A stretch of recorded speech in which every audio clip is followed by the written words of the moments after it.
ನಮಸ್ತೆ, ನನ್ನ ಹೆಸರು ರಾಧಗೌಡ. ನಾನು ಬಂದು ಮಡಿಕೇರಿಯವಳು.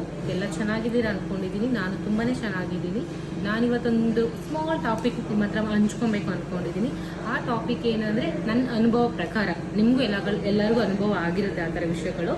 ಬಟ್ ಸ್ಟಿಲ್ ನನಗೊಂದು ಸ್ಮಾಲ್ ವಿಷಯ ಹೇಳಬೇಕು ಅಂದ್ಕೊಂಡಿದ್ದೀನಿ. ಅದೇನು ಅಂದರೆ ಒಂದು ಸ್ಮಾಲ್ ಕತೆ. ಸೊ ಒಂದು ಊರಲ್ಲಿ ಒಬ್ಬರು ರಾಣಿ ಇರ್ತಾಳೆ. ರಾಣಿ ತುಂಬಾ ಸುಂದರವಾಗಿರ್ತಾಳೆ. ಅವಳ ಜೊತೆ ಒಂದು ಸೇವಕಿ ಇರ್ತಾಳೆ. ಸೇವಕಿನೂ ತುಂಬ ಇಂಟೆಲಿಜೆಂಟ್, ತುಂಬ ಬುದ್ಧಿವಂತಳಾಗಿರ್ತಾಳೆ. ಸೊ ಏನಾಗಿರುತ್ತೆ ಅಂದರೆ, ಯಾವಾಗಲೂ ಅವರಿಗೂ ಒಟ್ಟಿಗೆ ಇರ್ತಾರೆ. ಒಂದು ದಿನ ರಾಣಿ ಏನು ಮಾಡ್ತಿರ್ತಾರೆ, ಏನೇ ಮಾಡಲಿ ರಾಣಿ, ಏನೇ ಕೆಲಸ ಮಾಡಲಿ, ತಪ್ಪು ಮಾಡಲಿ, ರೈಟ್ ಮಾಡಲಿ, ಏನೇ ಮಾಡಿದ್ರು ಹೇಳ್ತಾ ಇರ್ತಾಳೆ, ಏನು ಮಾಡಿದ್ರು ಒಳ್ಳೇದಾಗುತ್ತೆ, ಏನು ಮಾಡಿದ್ರು ಒಳ್ಳೇದಾಗುತ್ತೆ ಅಂತ ಹೇಳ್ತಾ ಇರ್ತಾಳೆ ರಾಣಿ.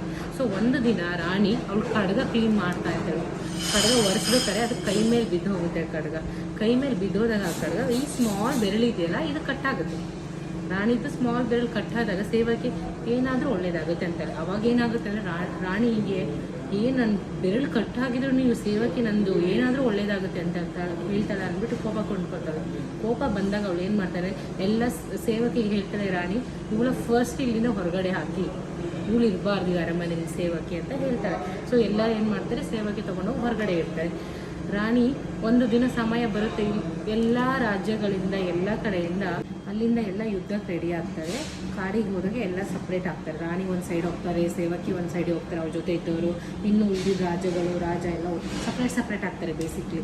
ಅವಾಗ ಏನಾಗ್ತಾರೆ, ಕಾಡಿನಲ್ಲಿ ಕಾಡು ಜನಗಳಿರ್ತಾರೆ. ಅಲ್ಲೊಂದು ದೇವತೆ ಇರುತ್ತೆ. ದೇವತೆಗೆ ಬಲಿ ಕೊಡಬೇಕಂತ ಯಾರನ್ನಾರು ಒಬ್ಬರು ಕಾಯ್ತಾ ಇರ್ತಾರೆ. ಅವಾಗ ಅದೇ ಟೈಮಿಗೆ ರಾಣಿ ಕರೆಕ್ಟಾಗಿ ಸಿಗ್ತಾಳೆ. ಸೊ ಅಲ್ಲಿರೋ ಕಾಡಿನ ನಿಂತವ್ರು ಹೇಳ್ತಾರೆ, ಈ ಹುಡುಗಿನ ನೀಟಾಗಿ ಸ್ನಾನ ಎಲ್ಲ ಆದಮೇಲೆ ಇವಳಿಗೆ ಅಲಂಕಾರ ಮಾಡಿ ಅಂತ ಹೇಳ್ತಾರೆ. ಅಲ್ಲಿರೋ ಓಕೆ ಅಂತ ಒಪ್ಕೊಳ್ತಾರೆ, ಅಲಂಕಾರ ಎಲ್ಲ ಮಾಡ್ತಾರೆ. ನೆಕ್ಸ್ಟ್ ಡೇ ಬಲಿ ಕೊಡೋ ಸಂದರ್ಭ ಇರುತ್ತೆ. ಅವಾಗ ಬಲಿ ಕೊಡೋ ಟೈಮಲ್ಲಿ ಹೋಗಿ ನೋಡಿದಾಗ ಕೈ ಕಟ್ಟಾಗಿರುತ್ತೆ. ಆವಾಗ ಈ ರಾಣಿ ಅರ್ಪಿಸಿದ್ರೆ ಸಂಪೂರ್ಣ ಆಗಲ್ಲ, ಬಲಿ ಕೊಟ್ಟರೆ ಸಂಪೂರ್ಣ ಆಗಲ್ಲ ಅಂದ್ಬಿಟ್ಟು ಕೊಡೋಲ್ಲ ಅವಳನ್ನು. ಹಾಗೆ ವಾಪಸ್ ಕಳಿಸ್ತಾರೆ ರಾಣಿಯ. ಆವಾಗ ಗೊತ್ತಾಗುತ್ತೆ, ಆವಾಗ ವಾಪಸ್ ಬಂದುಬಿಡ್ತಾಳೆ ರಾಣಿ. ಆ್ಯಕ್ಚುಲಿ ಅರಮನೆಗೆ ಬಂದ ತಕ್ಷಣ ಸೇವಕಿ ಬರೋಕ್ಕೆ ಹೇಳ್ತಾಳೆ, ನಾನು ಯಾವಾಗ ನೋಡಿದ್ರೆ ನೀನು ಏನಾದರೂ ಒಳ್ಳೇದಾಗುತ್ತೆ ಅಂತ ಹೇಳ್ತಿದ್ದೆ. ಬಟ್ ಅವತ್ತು ನನ್ನ ಕೈ ಕಟ್ಟಾಗಿದ್ದು ಒಳ್ಳೇದೇ ಆಯಿತು.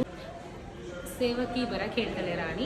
ಅವಾಗ ಹೇಳ್ತಾಳೆ ಸೇವಕಿ, ನೀನು ಏನೇ ಹೇಳಿದ್ರು ಒಳ್ಳೇದಾಗುತ್ತೆ ಅಂತ ಹೇಳ್ತಿದ್ದೆ. ನಾನು ಅವಾಗ ಅರ್ಥ ಮಾಡ್ಕೊಂಡಿಲ್ಲ, ಇವಾಗ ನನಗೆ ಅರ್ಥ ಆಯಿತು ಏನಕ್ಕೆ ಆ ಥರ ಹೇಳ್ತೀನಿ ಅಂತ.